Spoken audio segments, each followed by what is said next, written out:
Hello everyone, welcome back to my channel. और कैसे हैं आप सब? I hope you all are good. So हम कुछ इम्पॉर्टेंट क्वेश्चंस कर रहे थे 2026 बीए बीएड एग्जामिनेशन के लिए। So 4 question we already completed and now the turn is question 5। पहले आप सबको मेरी वीडियोस देख के अपना सिलेबस कंप्लीट करना है। They are very small videos in which each video I completed one topic of this book. So now there are some important model answers which can be asked. Some are PYQs, some are can be asked. So let's start our question 5. These question I explained already. So our question 5 is who were Kushan and what are the achievement of Kanishk? कि कुषाण कौन थे और उनके achievement, Kanishka की achievements क्या थी। तो ये जो ब्लैक ब्लैक डॉट्स आपको दिखाई दे रहे हैं पीडीएफ में, इनका मतलब है कि ये इतनी बार जो है पूछे जा चुके हैं पीवाईक्यूज में, यानी कि 10 मार्क का क्वेश्चन में। तो हु वर कुषाण, आखिर कुषाण कौन थे? तो कुषाण सेंट्रल एशियन एक ट्राइब थी जो ओरिजिनली नॉर्थ वेस्ट चाइना में रहती थी। वो एक ह्यूइन शी ट्राइब क्या एक पार्ट थे जिन्होंने बाद में इन्वेड किया अफ़गानिस्तान के पार्ट बैक्ट्रिया को। वो वहाँ से माइग्रेट करती हुई आई और कहाँ आ गई? बैक्ट्रिया में। वहाँ उन्होंने अपना इन्वेंशन किया और कुषाणों ने एक बहुत ही पावरफुल एम्पायर अपना बसा लिया सेंट्रल एशिया में और नॉर्थ वेस्ट इंडिया में। जो कुषाण एम्पायर है वो इस्टेब्लिश हुआ इंडिया में अराउंड 1st सेंचुरी एडी। मतलब ये जो कुषाण थे ये इंडिया में कब आए? 1st सेंचुरी एडी में।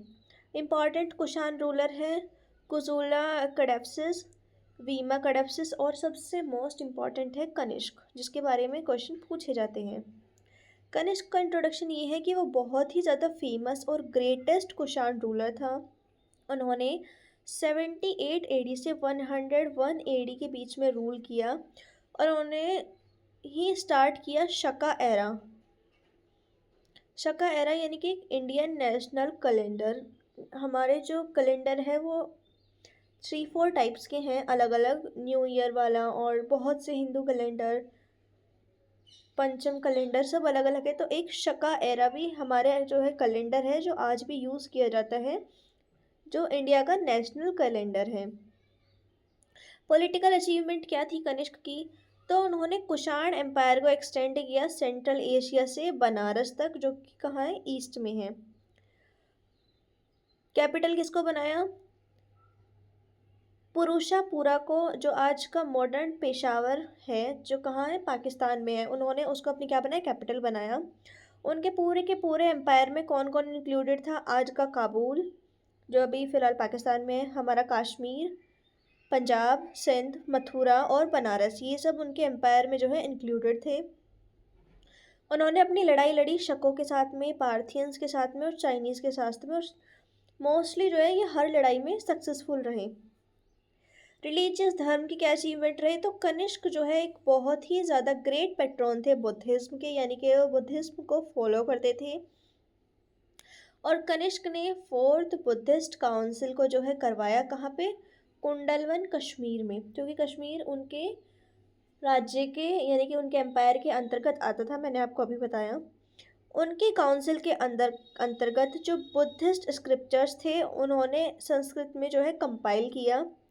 बुद्धिस्ट मिशनरीज को भेजा चाइना, जापान, कोरिया और सेंट्रल एशिया, और बहुत से उन्होंने बुद्धिस्ट मोनेस्ट्रीज पे, स्टूपास पे उन्होंने काम करवाया और बनवाए उनको।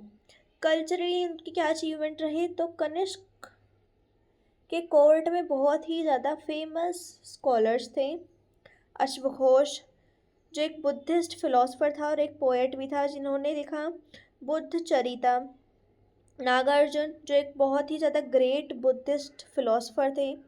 चराका, जो एक बहुत ही फेमस फिजिशियन थे, जिन्होंने लिखी चराका संहिता, यानी कि अपने नेम से मिलता हुआ चराका संहिता। वसुमित्र, जो कि प्रेसिडेंट थे 4th बुद्धिस्ट काउंसिल के। ये 1 मार्कर में भी क्वेश्चन आ सकता है कि who is the president of 4th Buddhist council? तो he was Vasumitra. If you know Who did first 3 Buddhist council? You can comment in the comment section. Patronise Gandhara art. Gandhara art को इन्होंने पेट्रोनाइज किया, जो किसका ब्लेंड था? इंडिया का और Greek art style का। गांधार आर्ट कैसी हुई कनिष्क के अंडर? तो गांधार आर्ट ने बहुत ही ज़्यादा डेवलपमेंट किया कुषाणों के पैट्रोनेज में, यानी कि कुषाणों के शासनकाल में। पहले ह्यूमन इमेजेस बननी शुरू हुई इस पीरियड में बुद्धा की। इससे पहले बुद्ध की कोई भी प्रतिमा नहीं बनाते थे। ग्रीक इन्फ्लुएंस, यानी कि ग्रीस का जो इन्फ्लुएंस था, जब सिकंदर आया था हमारे यहाँ, तब वो कुछ अपना इन्फ्लुएंस छोड़ गया था। हमने ये एक सेकंड क्वेश्चन में हमने पढ़ा था कि अलेक्जेंडर का क्या इन्फ्लुएंस है, क्या इफेक्ट हुआ। तो अब ये बुद्धा की स्टैचू में भी ऐसा उनका इन्फ्लुएंस देखा जा सकता था। Wavy hairs, transparent ropes. Main centre क्या क्या थे? तक्षशिला, पेशावर और मथुरा। कॉइनेज सिस्टम कैसा था? तो कनिष्क के जो कॉइन्स थे वो बहुत ही ज़्यादा फेमस थे, और जो एक साइड पे उनको दिखाते और दूसरी साइड पर उनके देवी देवता और डाइटीज़ यानी कि गॉड गॉडेस को दिखाते थे।